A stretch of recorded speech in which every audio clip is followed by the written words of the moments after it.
आज मीठे बाबा हमें कहते हैं कि किसी भी देहधारी मनुष्य के जो बोल हैं उन्हें महावाक्य की संज्ञा नहीं दे सकते, लेकिन बाबा के जो बोल हैं उन्हें महावाक्य कहते हैं। क्यों कहते हैं उन्हें महावाक्य? बाबा हमें कहते हैं कि उन महावाक्यों को सुनकर हम बच्चे महान पुरुष पुरुषोत्तम बनते हैं और वो महावाक्य हमें गुलगुल पवित्र फूल बनाते हैं। और दुनिया में जो भी कुछ हम सुनते हैं उससे हम नीचे गिरते हैं। क्या हम सचमुच बोल के मोल को इतना जानते हैं? क्या हम जो बातें सुनते हैं, हाँ, क्या हमें समझ आता है कि वो जो हम सुनते हैं वो हमें गिराने या उठाने के निमित्त बनती हैं, है ना? क्योंकि मनुष्य आज बहुत कुछ सुनता है और वो ये नहीं जानता कि जब कोई भी बोल कानों के अंदर जाता है और आत्मा उसे बुद्धि में धारण करती है तो उस बोल का प्रभाव हमारी अवस्था पर, हमारे कर्म पर, सब चीज़ों पर पड़ता है। बाबा हमें कई बार कहते हैं कि दुनिया में कहा जाता है हाथी जैसे बड़े जानवर के कानों में भी अगर चींटी प्रवेश कर जाए तो हाथी पागल हो जाता है ना? बिल्कुल डिस्टर्ब हो जाता है। तो आप सोचो कि कानों का कितना महत्व है। और बाबा हमें कहते हैं कि दुनिया में जो भी कुछ हमें देहधारी सुनाते हैं वो सारी बातें हमें गिराने के निमित्त बनती है, क्योंकि वो जो बातें हैं उनका आधार कोई सत्य ज्ञान नहीं है। उनका आधार क्या है? उन बातों का आधार है मनुष्य मत, रावण मत। रावण मत से वो सारी बातें निकलती हैं और रावण मत से हम गिरते हैं। रावण मत से कभी हमारी उन्नति नहीं होती, है ना? जैसे दुनिया में आप देखो, बाबा ने आज स्पेसिफिकली ये बात कही कि जैसे दुनिया में कहेंगे शिवो हम, मैं ही शिव हूँ।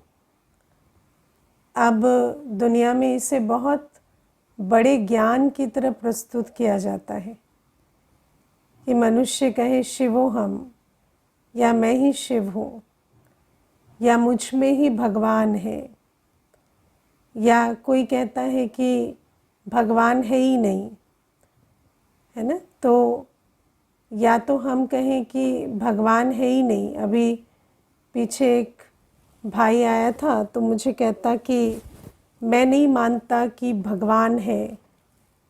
तो मैंने कहा फिर आप क्या मानते हो? तो कहता मैं आपका मतलब नहीं समझा। तो मैंने कहा आप मानते हो आप ही आप हो बस। तो मुझे कहता नहीं ऐसा नहीं है। तो मैंने कहा फिर कैसा है बताओ? तो कहते कि नहीं, मतलब मैं नहीं मानता कि भगवान है। तो मैंने कहा वो तो ठीक है, लेकिन फिर आपसे ऊंचा कौन है? तो चुप रहा। तो मैंने कहा आपसे ऊंचा कोई नहीं है, आप ही आप हो, है ना? अगर हम भगवान को नहीं मानते तो हम क्या कहने की कोशिश कर रहे हैं कि हम ही हम हैं, हमसे ऊंचा, हमसे बड़ा कोई नहीं। तो जब हमसे बड़ा कोई है ही नहीं तो हम अपने आप से बेहतर कैसे बनेंगे? फिर तो हम जो हैं जैसे हैं वैसे ही रह जाएंगे ना। अगर हमसे बेहतर कोई है ही नहीं तो फिर उसका संग हमें मिल नहीं सकता, उसका रंग हमें लग नहीं सकता। तो फिर तो हमारे जीवन में कभी कोई उन्नति या इम्प्रूवमेंट नहीं हो सकती ना। अब मनुष्य आत्मा कहे कि मैं ही भगवान हूँ, मैं ही शिवो हम हूँ, मैं ही शिव हूँ या मेरे ही अंदर भगवान का वास है, तो इसका मतलब कि मैं सबसे ऊंच कोटि की हूँ। मेरे से ऊंचा तो कुछ हो ही नहीं सकता ना, मेरे से बेहतर कुछ है ही नहीं। तो फिर आत्मा ने जैसे अपने इम्प्रूवमेंट पर ही एक लकीर लगा दी ना, कि इसके आगे तो कुछ है ही नहीं, यही लिमिट है, इतना ही हो सकता है। लेकिन हर मनुष्य आज ये तो जानता है ना कि हम जो हैं जैसे हैं उसमें इम्प्रूवमेंट की या उन्नति की बहुत मार्जिन है। तो जब उन्नति की मार्जिन है तो किसी जो हमसे ऊंचा है, जो ऊंचे ते ऊंचा है, उसको जानना पड़े, मानना पड़े, वरना वो ऊंचे ते ऊंचा हमें उठाएगा कैसे। तो बाबा हमें कहते हैं कि दुनिया की जो मत है, क्योंकि देखो मनुष्य आत्माएं बहुत मेहनत करती हैं कि हम अपनी अवस्था को ऊंचा करें, कर्मों को ठीक करें, लेकिन कर्मों का बीज है स्मृति। और जो स्मृति है कि मैं कौन, मैं किसका, उन बातों में अगर अभी भी रावण मत है, जैसे कि आज बाबा ने हमें ये समझाया कि तुम बच्चे बाप को जानते हो, तुम अपने आप को जानते हो। अब दुनिया में तो हर कोई समझता है कि मैं शरीर हूँ, है ना। दुनिया में कोई अगर आत्मा को मेंशन भी करते हैं तो क्या कहते हैं, मेरी एक आत्मा है। मैं आत्मा हूँ कोई नहीं कहता, कोई कहता है? दुनिया में ये ज्ञान ही नहीं है कि मैं आत्मा हूँ। तो जब मैं आत्मा हूँ नहीं पता, तो मेरी एक आत्मा हो या ना हो उससे क्या फ़र्क पड़ता है। मैं तो शरीर हो गया ना। तो जब मैं शरीर हूँ तो मैं विनाशी हूँ, और अगर मैं विनाशी हूँ तो मेरी आत्मा अविनाशी है या नहीं है उससे मेरा क्या लेना देना है ना। तो दुनिया में क्या होता, ज्ञान ही उल्टा हो जाता। लेकिन बाबा हमें समझाते हैं कि मैं आत्मा हूँ और मैं अविनाशी हूँ, और मैं शरीर नहीं हूँ, शरीर विनाशी है, मैं अविनाशी आत्मा हूँ। तो बाबा कहते एक बाबा के ही बोल जो है, बाबा का ही जो ज्ञान है, उसी को महावाक्य कहेंगे। क्योंकि अपने को जानने से कि मैं अविनाशी हूँ, आत्मा के अंदर जो भय है, चिंता है, उसके संकल्प समाप्त होते हैं। और दुनिया में जैसे समझा मैं शरीर हूँ, तो शरीर तो विनाशी है, विनाशी के साथ बुद्धि जुड़ी रहेगी तो कभी भय चिंता से मुक्त थोड़ी हो सकते हैं, है ना। जो विनाशी है उसको तो भय मुक्त तो वो कभी हो ही नहीं सकता। फिर दुनिया में कहेंगे निर्भय बने, निर्वैर बने। कैसे बने निर्भय निर्वैर, है ना। शरीर में तो शरीर के हिसाब से अलग अलग है, तो मेरा तेरा वैर भी रहेगा और भय भी रहेगा। जब विनाशी, मैं विनाशी समझूं स्वयं को, तो भय भी रहेगा। तो निर्भय निर्वैर तो नहीं बन सकते ना। तो बाबा हमें कहते मैं ही हूँ जो तुम्हें वो बात सुनाता हूँ जिसको धारण करने से तुम महान बनते हो या पुरुषोत्तम बनते हो। और दुनिया में जो मतें हैं उनको समझते हुए तो गिरते ही हैं। आप देखो दुनिया में कह देते हैं कि भगवान जो है वो सर्वव्यापी है ना। और दुनिया में तो आजकल ये एक बहुत बड़ी बात चल रही है, भगवान एक एनर्जी है, एनर्जी है। अब वो एनर्जी माना क्या, तत्व की तरह है क्या, है ना। तो एनर्जी माना जैसे कोई तत्व है, सर्वव्यापी है। अब एक तरफ हम कहें सर्वव्यापी है, और फिर सर्वव्यापी क्या है, तो सर्वव्यापी तो पोल्यूशन है ना। हर जगह क्या है, पोल्यूशन है। और सर्वव्यापी क्या है, पतितपना है। तो माना भगवान भी पतित है और पोल्यूटेड है, तो फिर हमारी उन्नति कौन करेगा। है ना। तो एक बार मैंने किसी को पूछा कि भगवान सब जगह है तो फिर सब जगह का कल्याण क्यों नहीं हो रहा, तो कहते भगवान भी क्या ही करे, है ना। तो मैंने कहा माना आप और मैं तो हेल्पलेस है ही, मतलब भगवान भी हेल्पलेस है। तो जब हम हेल्पलेस हैं और वो भी हेल्पलेस हो जाए तो फिर इस दुनिया का उद्धार कैसे होगा। तो बाबा हमें समझाते हैं कि मैं सर्वव्यापी नहीं हूँ, और ना ही मैं कोई एनर्जी तत्व की तरह एनर्जी हूँ जो चारों तरफ फैला हुआ हूँ। मैं तो एक परमात्मा ऑलमाइटी अथॉरिटी हूँ जो संगम युग में आता हूँ। और बाबा कहते दुनिया में हालांकि गाते हैं तुम माता पिता बंधु सखा स्वामी शिक्षक साजन सतगुरु हो, लेकिन भगवान के साथ जो अनुभूति है वो सिर्फ इतनी करते हैं कि मैं मंगता हूँ वो दाता है ना, या मैं रक्षित हूँ वो रक्षक है। तो भगवान को याद कैसे करते हैं कि बस मैं मांगता हूँ वो दे देता है, या मैं जब मुसीबत में होता हूँ तो वो रक्षा करता है। लेकिन बाबा कहते कि मैं आकर तुम्हें बताता हूँ कि मैं तो तुम्हारा बाप हूँ और बाबा को जब तक हम बाप रूप में ना पहचाने तब तक बाप के गुण सो मेरे गुण वो अनुभूति नहीं होती। मनुष्य आत्मा जो दुनियावी मत है उसके हिसाब से मनुष्य पतित रहेगा, दुखी रहेगा, दुख में चित्कारता पुकारता रहेगा। भगत माना दुखी और पुकारने वाला, और भगवान माना सुख देने वाला। लेकिन बाबा हमें कहते मैं बाप हूँ और तुम बच्चे हो, और जो मेरा है सो तुम्हारा है, जो मेरा स्वरूप सो तुम्हारा, जो मेरे गुण सो उसमें तुम भी मास्टर सागर हो। लेकिन ये बातें बाबा ही आकर हमें समझाते हैं।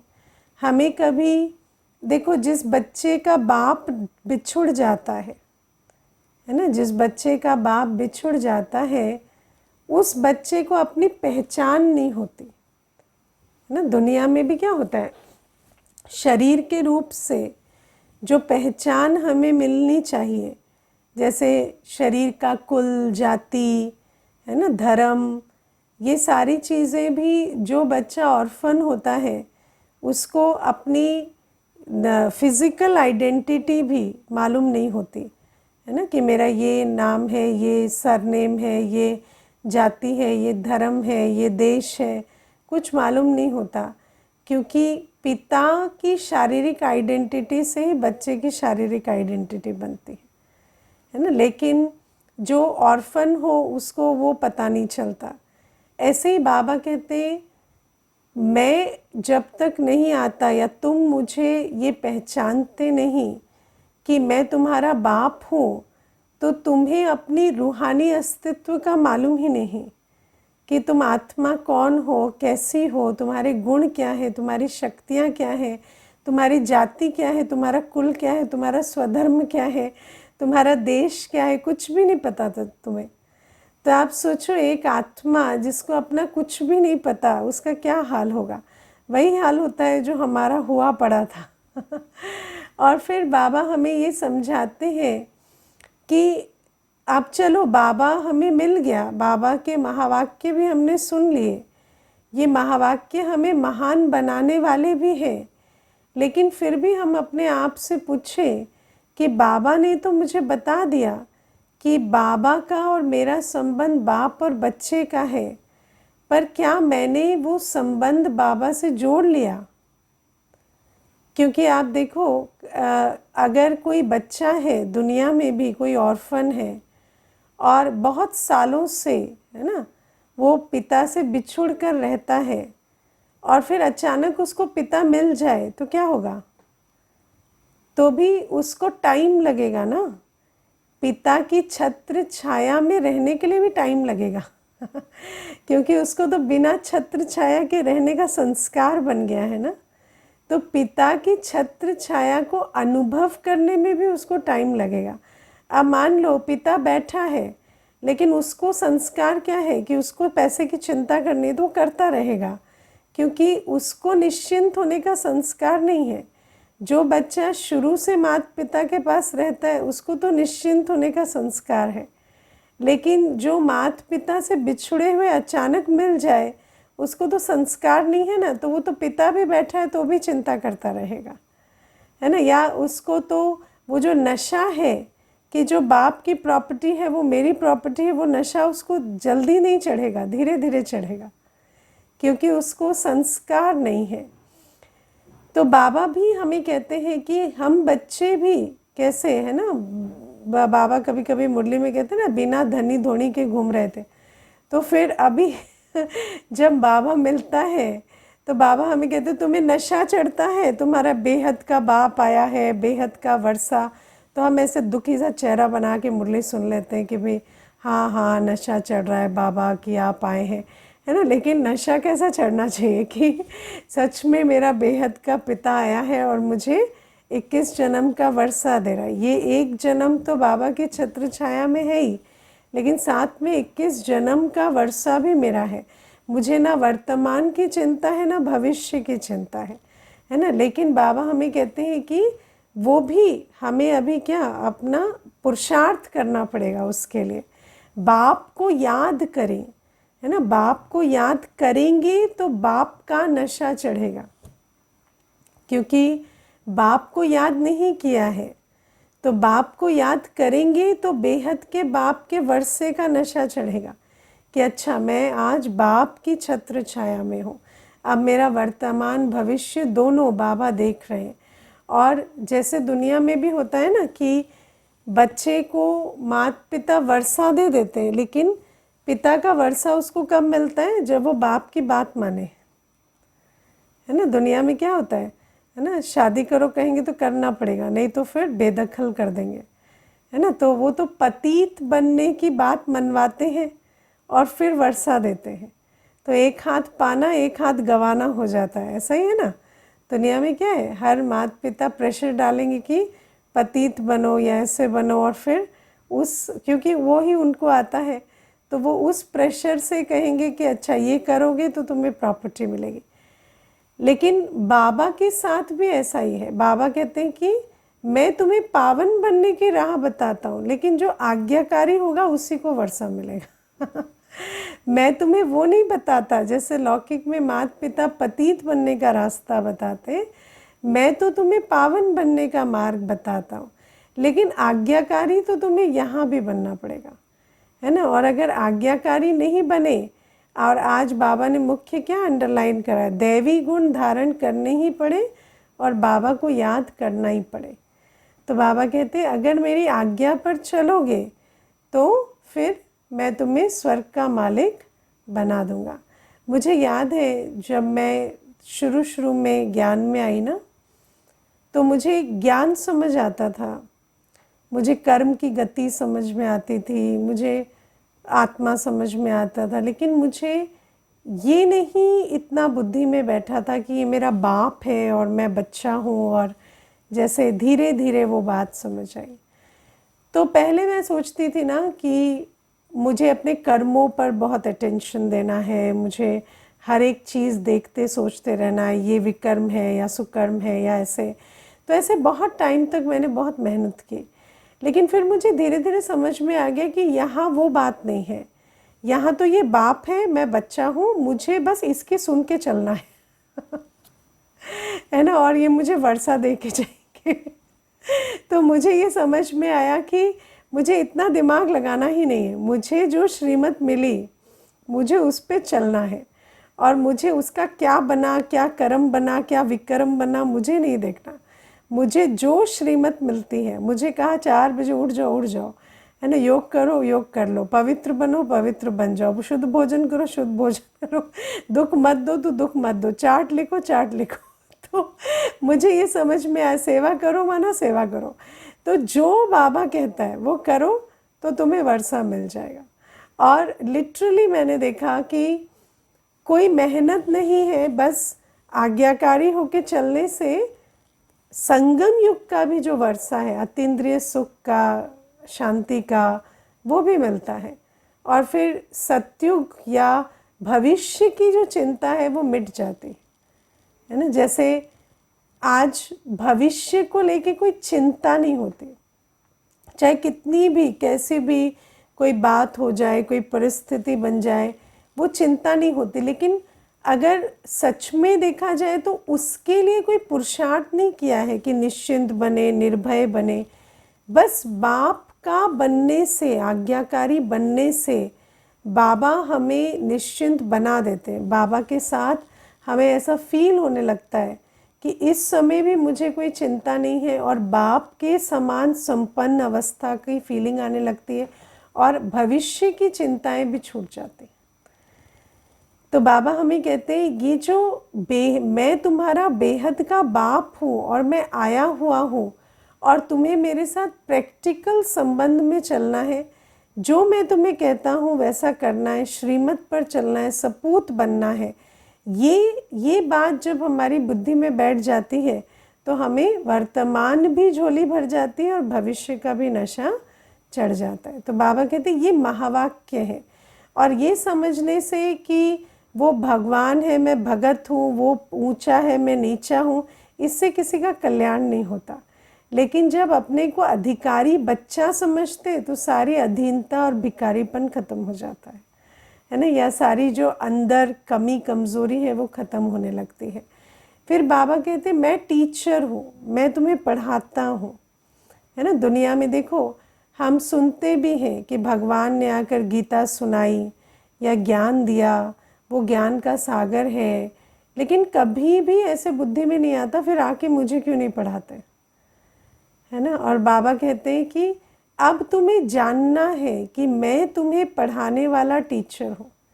और आप विचार करो, सिर्फ टीचर को पहचानने से और रोज़ पढ़ने से आत्मा सब कुछ जान जाती है ना। इस दुनिया में कोई कितना भी पढ़ ले, पीएचडी कर ले या जो भी कर ले, उसको अपने जीवन से संबंधित 1% प्रश्नों का भी उत्तर नहीं मालूम होता, है ना। 99 टाइम्स 100 में से 99 बार वो कंफ्यूज ही रहता है कि ये मेरे साथ क्यों हो रहा है, वो मेरे साथ क्यों हो रहा है, या इसका क्या करें या उसका क्या करें। हर व्यक्ति बड़े से बड़े पद में बैठा हुआ, बड़े से बड़ा डिग्री होल्डर, आज उसके पास छोटे छोटे प्रश्नों का उत्तर नहीं। और प्यारे बाबा हमें कहते हैं बस मुझे पहचानने से कि मैं टीचर बनकर आया हूँ, रोज़ पढ़ने से तुम्हें हर चीज़ का कारण भी पता चल जाता है, निवारण भी पता चल जाता है। और बस देरी क्या रहती है उस निवारण को करने की, है ना। देरी वहाँ भी रहती है क्योंकि बाबा से पढ़ने वाले हम बच्चों को सब कुछ मालूम पड़ जाता है। बस कमी कहाँ रहती है, करने की। दुनिया में तो मनुष्य को पता ही नहीं कि ये क्यों हो रहा है, या वो तो रावण को भी नहीं जानते, वो तो द्वापर से हम गिरे, क्यों गिरे, कुछ नहीं जानते। ना देह अभिमान को पहचानते, ना विकारों को जानते, ना पतित बनने के कारण को जानते, ना पुण्यात्मा बनने की विधि को जानते, वो तो कुछ भी नहीं जानते। हमें बाबा ने सब कुछ समझा दिया, कारण भी और निवारण भी, और फिर कह दिया कि अब तुम पर छोड़ा कि तुम जो करेगा सो पाएगा है ना। बाबा की देखो दुनिया में तो ये है कि जो जितना जानेगा उतना पाएगा। दुनिया में कहते हैं you know better you do better, यहाँ तो सब नो बेटर है ना। लेकिन यहाँ क्या है, जो करेगा सो पाएगा क्योंकि जानने में कोई पीछे नहीं है। जो भी बच्चा बाबा की मुरली सुनता है उसको पता सब है ना। तो बाबा कहते हैं कि इस प्रकार से मैं ही आकर तुम्हें ये महावाक्य सुनाता हूँ कि तुम कौन हो, मैं कौन हूँ, मैं तुम्हारा बाप टीचर बन अभी ब्रह्मा बाबा के तन में प्रविष्ट होकर तुम्हें पढ़ा रहा हूँ, तुम्हें अडॉप्ट किया है, तुम्हें वर्षा दे रहा हूँ। दुनिया में ये बातें कोई नहीं जानते, और जो वो भगवान के बारे में सोचते हैं उससे उनकी उन्नति होती है।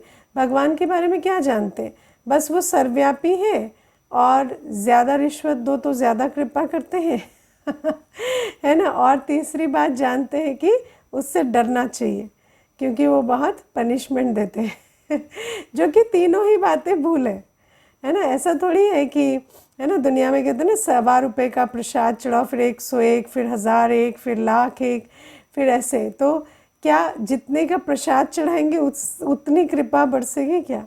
या ऐसा है कि जो तीसरी बात है कि भगवान नाराज़ हो जाते हैं या पनिश करते हैं। बाबा कहते हैं इन तीनों में से कोई भी बात सत्य नहीं है, और सारी बातें हमें नीचे गिराने वाली है ना। या समझेंगे कि पाप करो, लेकिन पाप पुण्य की तो समझ ही नहीं है ना, तो पाप को तो नॉर्मल और नेचुरल समझते हैं। तो पुण्य के लिए क्या है कि पूजा याचना करो, जाओ गंगा स्नान करो और उससे पावन हो जाएंगे। लेकिन आत्मा पाप करेगी और शरीर धोने से पावन कैसे हो जाएगा? तो बाबा कहते हैं सारी उल्टी मतें दुनिया में फैली हुई हैं और सिर्फ मैं आकर तुम्हें सुलटी बात या उन्नति की बात सुनाता हूँ, है ना। फिर आप देखो कि बाबा हमें आज कहते हैं कि कई पूछते हैं कि ये पढ़ाई करें या वो करें, गृहस्थ व्यवहार में रहें या छोड़ दें, है ना। तो बाबा हमें कहते हैं कि गृहस्थ व्यवहार में करें रहें या योगी बने, है ना। तो बाबा कहते हैं दोनों इकट्ठे नहीं हो सकता क्या? देखो बुद्धि में कैसे बैठा हुआ है, या तो गृहस्थी होंगे या योगी होंगे। किसी ने ये बताया नहीं कि गृहस्थ में भी रहकर योगी बन सकते हैं, है ना। इसीलिए दुनिया में क्या हुआ, जिसको योगी बनना है उसने घर बार छोड़ दिया, और जो घर बार में रहा उसने कभी योगी बनने की सोची ही नहीं, है ना। क्योंकि मनुष्य समझता है मेरे विकारों का कारण तो वो दूसरा व्यक्ति है ना, तो जब तक उसको ना छोड़े तो मैं योगी कैसे बनूं। लेकिन बाबा हमें कहते हैं तुम्हारे विकारों का कारण कोई व्यक्ति नहीं है, तुम्हारे विकारों का कारण तुम्हारे संस्कार हैं, और तुम गृहस्थ व्यवहार में रहते मुझसे मेरी याद के बल से अपने संस्कारों पर विजय पाओ, है ना। दुनिया में कहते वो पढ़ाई पढ़े या ये पढ़े, बाबा कहते वो पढ़ो शरीर निर्वाह के लिए, ये पढ़ो अपने भविष्य की कमाई के लिए। कितना स्पष्ट बाबा हमें हर चीज़ समझाते, है ना। फिर बाबा हमें कहते हैं कि कई बच्चे जो हैं वो ये पूछते हैं कि हाँ, बाबा कहते हैं कि दुनिया में तो ये कहा ना कि एक एक जो पुरुष है वो सन्यास मार्ग में जाएंगे, है ना, स्त्रियां नहीं जाएंगी। लेकिन बाबा कहते हैं नहीं, प्रवृत्ति मार्ग है, देवी देवता धर्म में दोनों पवित्र है, लक्ष्मी नारायण दोनों गद्दी पे बैठेंगे, तो दोनों पढ़ो ना, दोनों पढ़ो। एक छोड़े एक पुरुषार्थ करे, दूसरा घर बार छोड़े तो दूसरा संभाले, ऐसा नहीं है। तो ये सारी बातें बाबा हमें आकर महावाक्य में समझाते। दुनिया में तो किसी को दुनिया में जब पूछते हैं कि हमारे पिछले जन्म कैसे थे, तो कहेंगे हम बंदर थे, फिर उससे इवॉल्व होते होते ऐसे बन गए। लेकिन बाबा कहते हैं कि तुम तो देवता थे, अब जैसी स्मृति वैसी समर्थी, बंदर बंदर बंदर करते बंदर ही बन गए ना, है ना। आज दुनिया में क्या है, कितनी बार कहते हैं monkey mind monkey mind monkey mind, तो मंकी हो गए। और बाबा कहते हैं मैं तुम्हें आदि मध्य अंत का ज्ञान देता हूँ कि तुम देवता थे, देवता बनने वाले हो तो देवता बन जाते हो। इसीलिए दुनिया की मतों पर नहीं चलना है। बाबा के जो महावाक्य है उसके विपरीत जो भी रावण मत से बातें आती हैं वो सब हमें नीचे गिराने वाली है। तो इसकी बहुत क्लैरिटी बाबा आज हमें देते हैं। और ख़ास हमें बाबा कहते हैं कि बाबा को बाप टीचर सतगुरु के रूप में पहचानने से हमें नशा चढ़ता है, खुशी चढ़ती है कि मैं कौन हूँ, किसकी हूँ, है ना। सबसे बड़े नशे की बात ये दो बातें हैं ना, मैं कौन हूँ, मैं किसकी हूँ। तो जब बाप को पहचानते हैं तो मैं कौन हूँ, मैं किसका हूँ, इसका नशा चढ़ता है। फिर बाबा आज हमें कहते हैं कि बिच्छू जो होता है वो नरम देख के डंक मारता है ना। तो हमें भी सेवा करने की विधि आनी चाहिए। सेवा करने के लिए क्या करना होता है, नरम जगह पर, है ना, जब घायल करें तब जाकर उसको तीर लगेगा, है ना। जैसे बाबा कहते हैं कि जो भक्त हैं मेरे मंदिरों में तो उनको जाकर परिचय देंगे तो उनको तीर लगेगा, क्योंकि उनकी तो हड्डी नरम है ना, वो तो वैसे भी भगवान को ढूंढने मंदिर गए हुए। मैंने ये देखा है कि शिव जयंती के समय, नवरात्रों के समय अगर कैंप लगाएं, प्रोग्राम्स करें तो बहुत आत्माओं को तीर लगता है, क्योंकि उस समय पर वायुमंडल ऐसा होता है ना कि हर कोई भगवान को पुकार रहा है, याद कर रहा है। तो उस समय पर उस वायुमंडल में जब आप थोड़ा भी बीज बोते हैं तो उसका फल बहुत अच्छा निकलता है। तो बाबा कहते हैं ऐसे तुम्हें नव्स मालूम होनी चाहिए, है ना, किस किस समय नव्स में। और कई बार ऐसा होता है कि हमें ऐसा लगता है कि जब कोई दुख में है तो उसको भगवान का परिचय दो तो वो अच्छा समझेगा, लेकिन जब कोई दुख में होता है ना तो उसको शमशान वैराग होता है।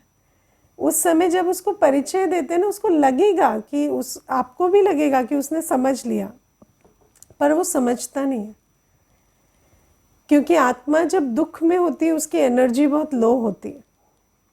इसीलिए नरम नरम अवस्था कौन सी होती है? जब आत्मा भक्ति भाव में,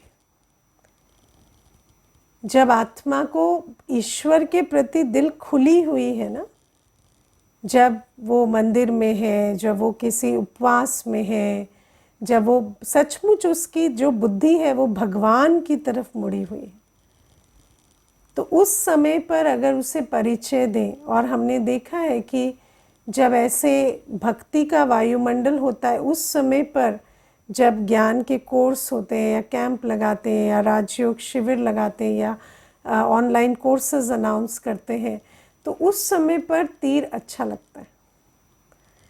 तो इसीलिए हमें भी नर्व्स देखनी आनी चाहिए, है ना। कोई बहुत दुखी होता है ना, तो उस समय पर लगता है ऐसा कि ये दुख में आया है ना, तो इसको बहुत अच्छा समझ में आ रहा है, क्योंकि वो उस समय उसको कुछ भी, बहुत कमज़ोर है ना, उसको कोई भी सहारा मिलेगा वो पकड़ लेगा, है ना, चाहे बीमारी हो चाहे कोई दुख हो। लेकिन जैसे ही उसका वो दुख खत्म होता है ना, भाग जाता है क्योंकि उसको वो जो दुख था वो अल्पकाल का वैराग दिला रहा था।